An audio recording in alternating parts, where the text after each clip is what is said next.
বন্ধুরা, তোমাদেরকে ভিডিও দেখার নিয়মগুলো একটু জানিয়ে দেই। আমি কিভাবে ভিডিওগুলো দেখি সেটাই তোমাদের সাথে শেয়ার করব। যখন আমি পোস্ট করি তার 10 মিনিট আগে অ্যাক্টিভ হয়ে যাই, কিংবা কখনো কখনো আধ ঘন্টা আগেও অ্যাক্টিভ হয়ে যাই। তারপরে যখন আমি পোস্ট করি, পোস্ট করার সাথে সাথে টাইমলাইনে আমি সবার বন্ধুদের পোস্টগুলো দেখার চেষ্টা করি। তখন কিন্তু আমি প্রতিনিয়ত টাইমলাইনের ভিডিওগুলোই দেখে যাই। তারপরে যখন আমার টাইমলাইনের ভিডিওগুলো দেখা হয়ে যায়, তারপরে আমি দেখতে পাচ্ছি আমার পোস্টে প্রচুর পরিমাণে কমেন্ট চলে এসেছে। তখন আমি আমার পোস্টের কমেন্টের রিপ্লাইগুলো দেওয়ার চেষ্টা করি।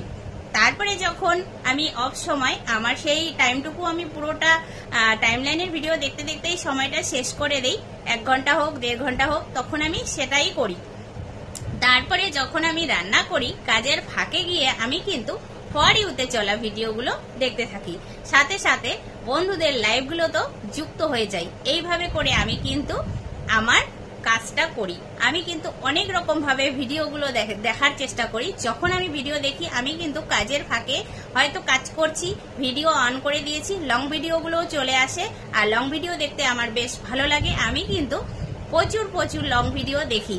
তোমরাও পারলে এইভাবে করে দেখবে, তাহলে কি হবে, কাজের ফাঁকে তোমার দুটো কাজ একসাথেই হয়ে যাচ্ছে। আমি কিন্তু আমার কাজটা এভাবেই করি। যারা আমাকে জিজ্ঞেস করছো যে তুমি দুটো বাচ্চা সামলিয়ে, পরিবার সামলিয়ে কি করে এগুলো ম্যানেজ করো, যখন আমরা রাতে ডিনার সেরে চলে আসি বিছানায়, তখন কিন্তু মোবাইলটা হাতে নিয়ে অনেকটা সময় আমরা কিন্তু ফ্রি সময় পাই, যতক্ষণ না আমাদের ঘুম আসে।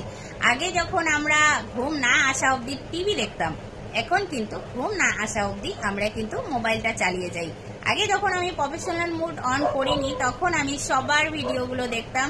দেখতে দেখতে হয়তো কখনো ঘুমিয়েই পড়তাম। কিন্তু এখন এই জিনিসটা আমার করা যাবে না, কারণ দেখতে দেখতে আমার ঘুমিয়ে পড়লে হবে না। দেখতে দেখতে যদি আমি ঘুমিয়ে পড়ি, তাহলে পুরো ভিডিওটা শেষ হয়ে গেলে আমি লাইক কমেন্ট কিছুই করতে পারবো না, কারণ শুধু আমার দেখাই হবে। ভিডিওটা ওয়াচ করলাম, ভিডিওর মধ্যে কি রয়েছে, আমি যদি ঘুমিয়েই পড়ি, তাহলে ভিডিওর কমেন্টটা করব কিভাবে? তাহলে তো একটাই কথা লেখা থাকবে, শুধু হয়তো বলবো নাইস, ভেরি নাইস, বিউটিফুল, এটাই বলবো। তো সেই জন্য বলছি, পুরো ভিডিও দেখবে, দেখে বুঝবে, কথাগুলো শুনবে, তারপরে একটা সুন্দর করে মন্তব্য জানিয়ে আসবে।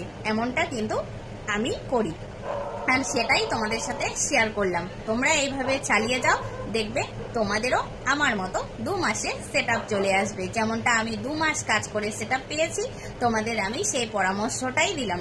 তোমরাও এইভাবে কাজ করো, দেখবে তোমাদেরও সেটআপ খুব তাড়াতাড়ি চলে আসবে।